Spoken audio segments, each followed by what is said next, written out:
ಇಡೀ ದೇಶವನ್ನ ಬೆಚ್ಚಿ ಬೀಳಿಸಿದ ತಮಿಳುನಾಡಿನ ಸಾತನ್ಕುಲಂ ಅಪ್ಪ ಮಗನ ಲಾಕಪ್ ಡೆತ್ ಪ್ರಕರಣದಲ್ಲಿ ಅಂತಿಮವಾಗಿ ನ್ಯಾಯ ಸಿಕ್ಕಿದೆ. ಅಧಿಕಾರದ ಅಹಂಕಾರದಲ್ಲಿ ಅಮಾಯಕರನ್ನ ಬಲಿ ಪಡೆದ 9 ಮಂದಿ ಪೊಲೀಸರಿಗೆ ಮದುರೈ ನ್ಯಾಯಾಲಯ ಗಲ್ಲು ಶಿಕ್ಷೆ ವಿಧಿಸಿ ಐತಿಹಾಸಿಕ ತೀರ್ಪು ನೀಡಿದೆ. ಅದು 2020ರ ಜೂನ್ ತಿಂಗಳು. ಕೋವಿಡ್ ಲಾಕ್ಡೌನ್ ಕಠಿಣವಾಗಿ ಜಾರಿಯಲ್ಲಿದ್ದ ಸಮಯ.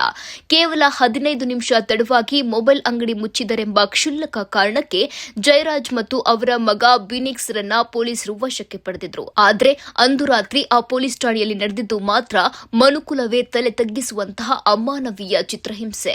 ರಾತ್ರಿಯಿಡೀ ನಡೆದ ಪಾಶವಿಯ ದಾಳಿಗೆ ತತ್ತರಿಸಿದ ಅಪ್ಪ ಮಗ ತೀವ್ರ ರಕ್ತಸ್ರಾವದಿಂದ ಮರಣವನ್ನಪ್ಪಿದ್ರು. ಈ ಪ್ರಕರಣವನ್ನ ಮುಚ್ಚಿ ಹಾಕಲು ಪೊಲೀಸರು ಮಾಡಿದ ತಂತ್ರಗಳಿಲ್ಲ. ಆದ್ರೆ ವ್ಯವಸ್ಥೆಯ ವಿರುದ್ಧ ಧೈರ್ಯವಾಗಿ ನಿಂತವರು head constable Revathi.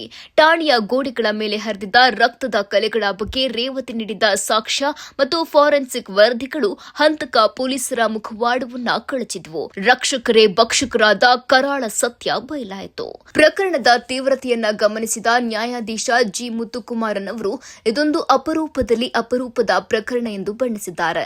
Inspector Sridhar ಹಾಗೂ ಸಬ್ ಇನ್ಸ್ಪೆಕ್ಟರ್ ಬಾಲಕೃಷ್ಣನ್ ಸೇರಿದಂತೆ 9 ಪೊಲೀಸರಿಗೆ ಮರಣದಂಡನೆ ಶಿಕ್ಷೆ ವಿಧಿಸಲಾಗಿದೆ. ಅಷ್ಟೇ ಅಲ್ಲ, ಒಟ್ಟು 1.40 ಕೋಟಿ ರೂಪಾಯಿಗಳ ಭಾರಿ ದಂಡವನ್ನ ವಿಧಿಸಲಾಗಿದೆ. ದಂಡ ಪಾವತಿಸದಿದ್ರೆ ಆಸ್ತಿ ಜಪ್ತಿ ಮಾಡಿ ಸಂತ್ರಸ್ತ ಕುಟುಂಬಕ್ಕೆ ನೀಡಲು ಕೋರ್ಟ್ ಕಟ್ಟುನಿಟ್ಟಿನ ಆದೇಶ ನೀಡಿದೆ.